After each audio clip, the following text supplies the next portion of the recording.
Welcome to you, Sagittarius. Yes, a big welcome to you. This is your, pardon me, March tarot reading, coming from the mountains of Java. Sagittarius, quite a lot of the readings for March have been quite psychological and somewhat dark. Maybe it's just the deck I'm using, because it can be that way. The deck is the Nusantara deck, and often the readings are of a sort of psychological nature, and they don't hold back on the dark side of things. So I used to say I hope you enjoy this, but I think that might be taking it too far. I hope it gives you information that you find invaluable, and if it does, can you please subscribe, hit the like button, pass a comment, because it all helps with these algorithms that I don't do so very well with. But above all, Sagittarius, I really hope you get something from this. Now I'll be using probably 2 decks, but out of 3 decks. So the first deck is Tarot Nusantara, the second deck is the Steampunk deck, and the third deck is the Light Visions Tarot. Tarot Nusantara is actually a new one to me, which I love, whereas the Light Visions I've struggled with as a result of the rendering. Although I think I'll grow into it, I will keep using it and coming back to it. You can see on all of them I'm using quite a lot of salt, and that's to clear the energy and the spirits from them, something that I do fairly regularly with my tarot.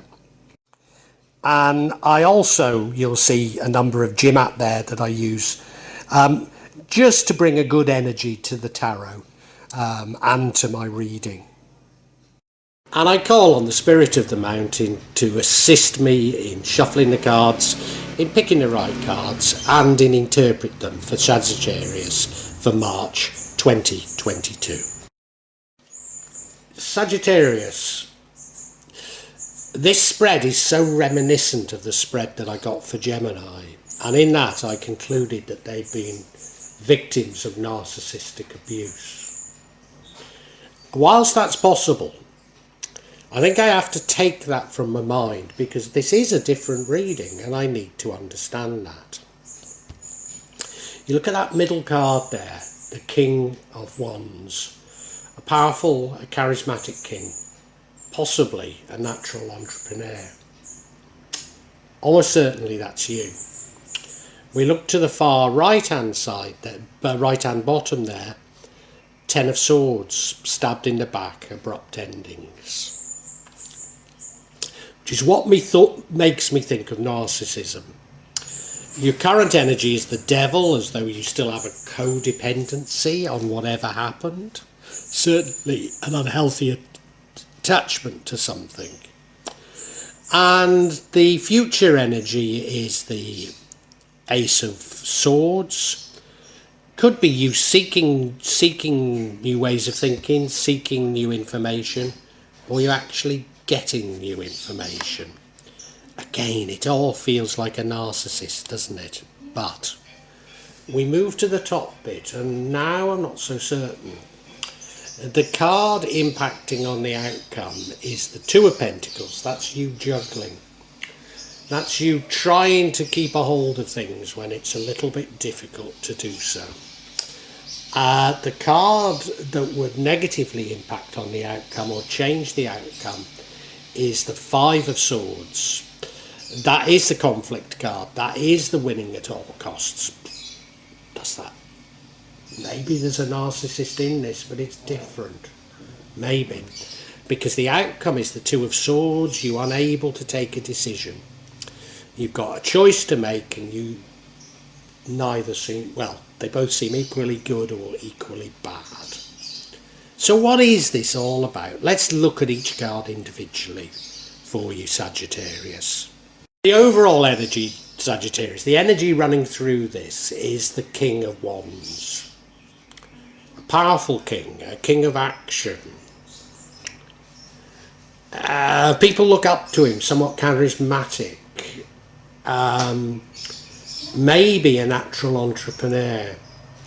You look at him, he's dressed beautifully, he's sitting on that wonderful throne with a bull in the background, because Tongkat's wands must be from the Taraja people, and they slaughter bulls during funerals. Looks like he's ready to spring into action, doesn't he? Ready to leap into action. Now this is an energy that goes throughout the entire reading. Is it about, it could be two things. One is it could be about the fact that you're an entrepreneur. Could be people are envious of your money. Or it could be just simply about you being ready for action, ready to do something. Now in your recent past we have the Ten of Swords. It is a sad card. It is a sad card. People will tell you there's no good and bad cards in tarot, and you know there is good and bad in all, but it's hard to see the good in this, except it means a new beginning, because it is an abrupt and painful ending. Probably a betrayal. I've got the feeling that maybe this is about love. And maybe you were in love with a narcissist. Maybe you were, but they don't have to be a narcissist for this to be true, you know. No. You certainly feel stabbed in the back. You look at him, he's lying there, 10 swords in his back. There's no mistaking it, is there? There's no mistaking what it's about. It's something that will leave you bitter. And I know that it does from the other cards. So it's something that continues to play on your mind. Yeah. I really do believe it's still playing on your mind, because of, we now in your current energy have the Devil card, attachments. Now this is another of the reasons why I thought they could be a narcissist, because this could be a codependency. But it might not be, you know. It might be, for example, I mean, we don't know that this was a lover, but it does feel like it. And it could be the end of a job, it could be the end of a business, it could be the end of anything. But it's playing on your mind. You're carrying it forward.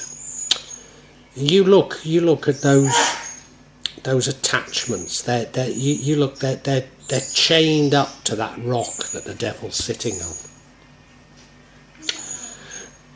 I mean, it could be something quite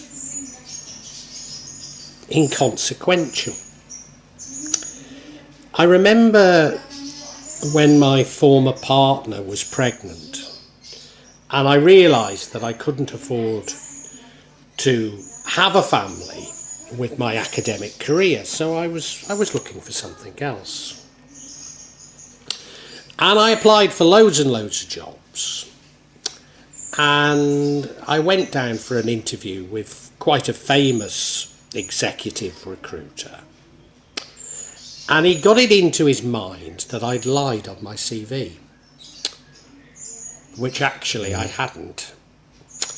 And he even claimed that I didn't know my former boss, who I was actually very friendly with. But he was, my former boss was a bit of a celebrity, or celebrity academic, let's say.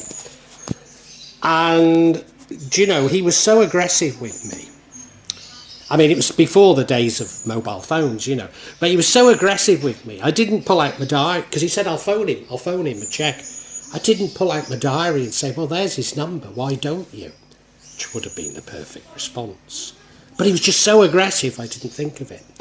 And, you know, he was saying, look, I think you're in dire trouble because of, you know, you're having a family and you've got money worries, which was true.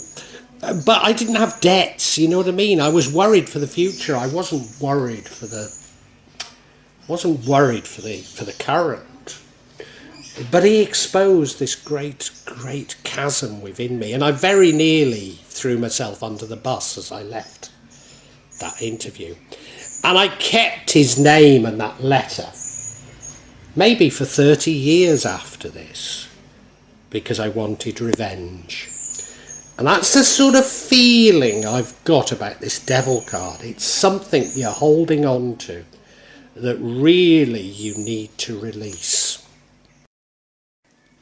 And your future energy is the Ace of Swords, which also fits this sort of thing, because of it's you searching for knowledge, searching for answers. Could be you receiving information, but I think it's still you searching for answers about that bitter ending.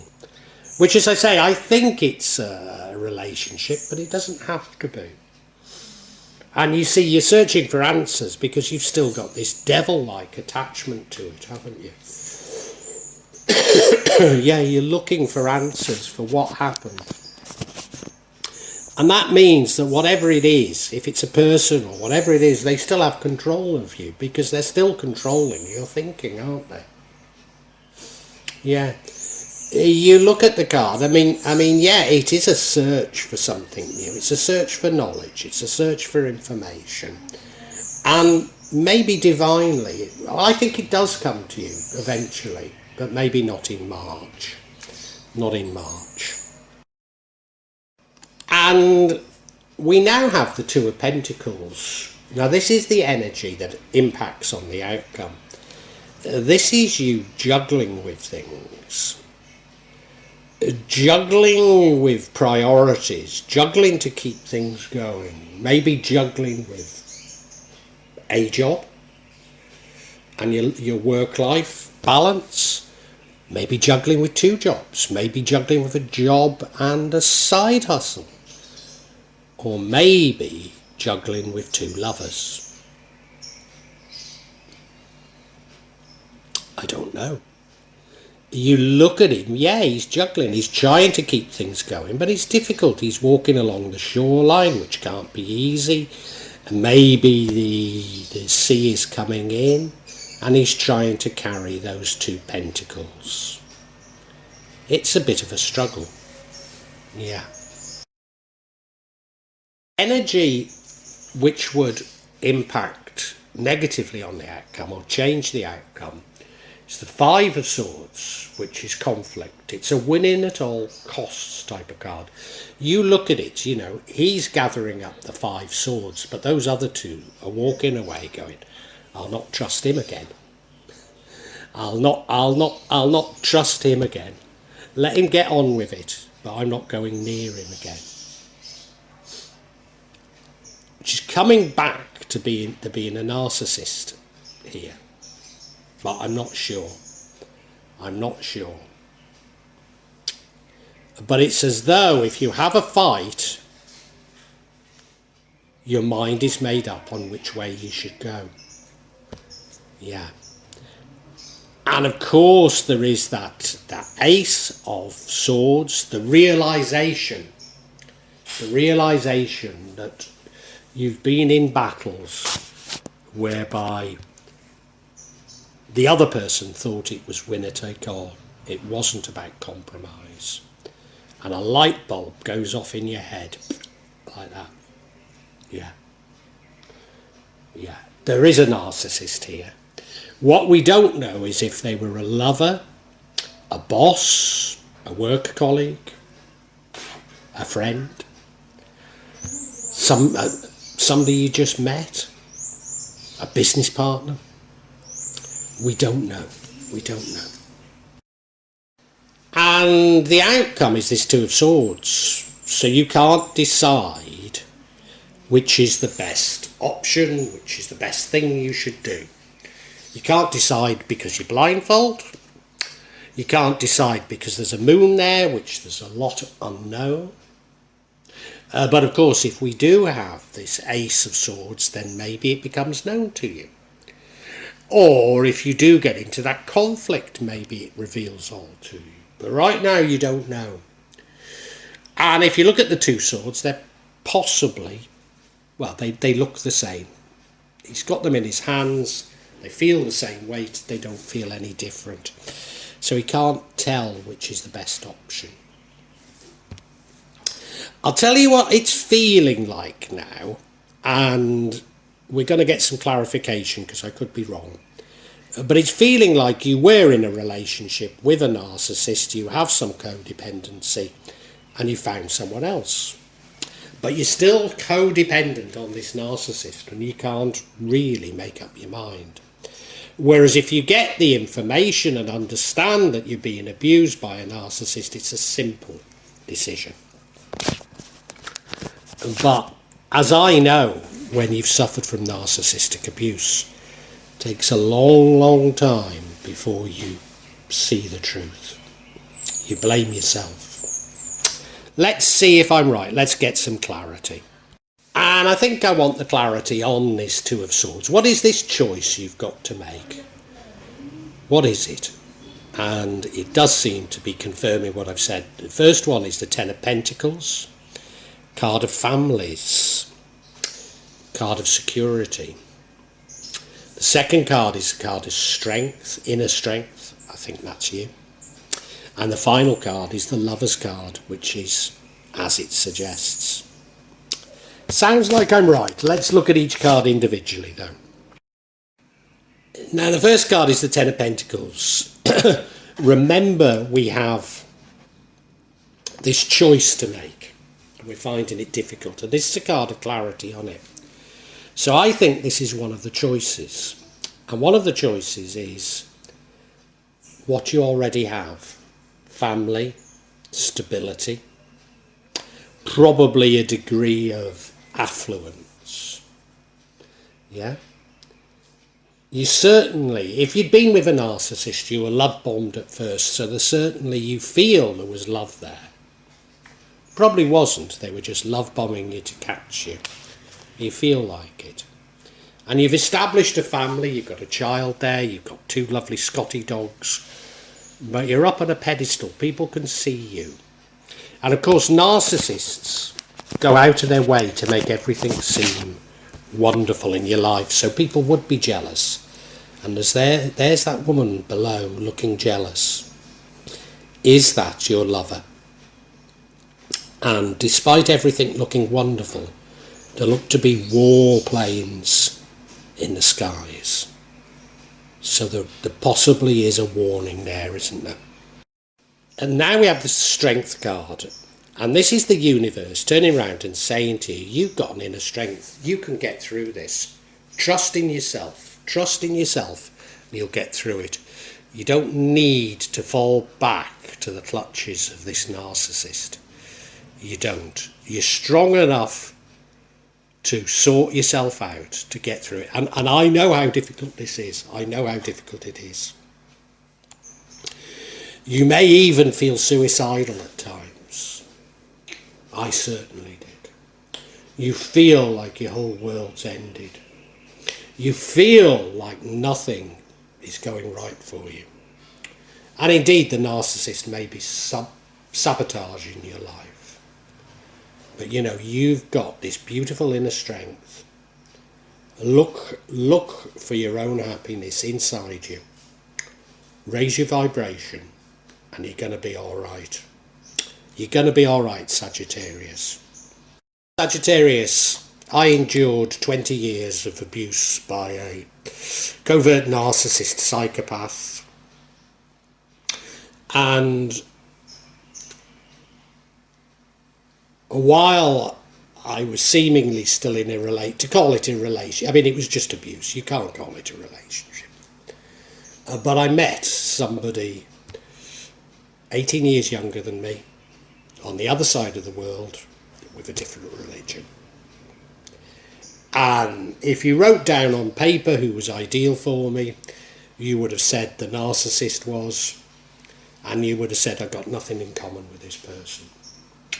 Now that strength that we're talking about saw me through. And we have the Lover's card. And yeah, the universe wants you to know, choose the lover. And I did. And I've been happily married for nearly 10 years now. And they're the most wonderful years of my life. We've had our problems. Some of them caused by the narcissist. We've not had problems with each other, but we've had the most incredible problems. But you know, I'm as happy as anything now. I've got the right person. And there is hope for you, Sagittarius, there is. You need to get out of this codependency. Go with the lover. Go with your heart. The universe is shouting it out to you. Sagittarius, I think you're quite a decisive person. I think you might also be something of an entrepreneur. But this reading sees you in indecision. And the reason is, and I believe it's a love relationship, but it could be business, it could be friendship, could even just be work. But you've fallen under the influence of a narcissist. You've fallen under the influence of a narcissist, and they betrayed you, and that relationship has ended. But it's still playing on your mind. It's playing on your mind because you're still, and you probably won't admit it even to yourself, but you're still a codependent. Because you're still thinking about it, you're still thinking about it, you're still too attached. Too attached, because I think you had a family. This is why I think it is a relationship, you know, a loving relationship. Or well, I can't call it loving, but you know what I mean. You had a family with them. Maybe many of your assets were tied with them. You're inextricably tied with this person, and you're finding it hard to get away. So you are codependent. But I believe that you have found somebody else. You've found a lover. And you're trying to juggle. Maybe you're like me. Maybe not still, but I led a double life for a while. Because I still had a son, or at least I was told he was my son. And I didn't want to break the family up. But, you know, I was terribly, terribly unhappy. I mean, it all ended in disaster that way. He became schizophrenic and, well, anyway. That all ended in disaster. I should have left the moment I met the person who's now my wife. But, of course, it's very difficult to do. You know, she was from a different country. You know, you can't simply get married and be together. Immigration laws don't allow for that anywhere in the world, you know. So it might not be that easy. It might not be that easy. So you're juggling. And you're searching for an answer. But you can't seem to find it. You can't seem to decide, should you stay with your family or go with this lover? And what's going to make your mind up eventually, but possibly not in March, is you're going to get some new information that you will then say, yeah, I understand. Almost certainly you will understand that your partner was a narcissist and your lover is the person to be with. Now, it might happen quicker if you get into yet another conflict with a narcissist. Because when you see them winning at all cost, maybe a light bulb will go off in your head and you'll say, oh my God, what the hell was I doing with this person? Why am I with them? I need to move on. But I think most likely that won't happen in March. It'll happen a bit later. But my heart goes out to you because I've been exactly here, Sagittarius. So my heart goes out to you. There is light at the end of the tunnel. There really is. Well, I do hope you've enjoyed Tarot from Java as an addition to my channel, The Magic of Java. Please take a look at the other videos that I have on this channel about magic from Java, and I hope that you will become a subscriber. Now, if you want to hear your next tarot reading, hit the button, and that will inform you of when I publish new readings. I'm certainly going to do a reading for every month, but maybe I will try them a bit more frequently, say a mid-month reading, and maybe also some special readings. But above all, thank you so much for listening to me. Thank you. And enjoy Java.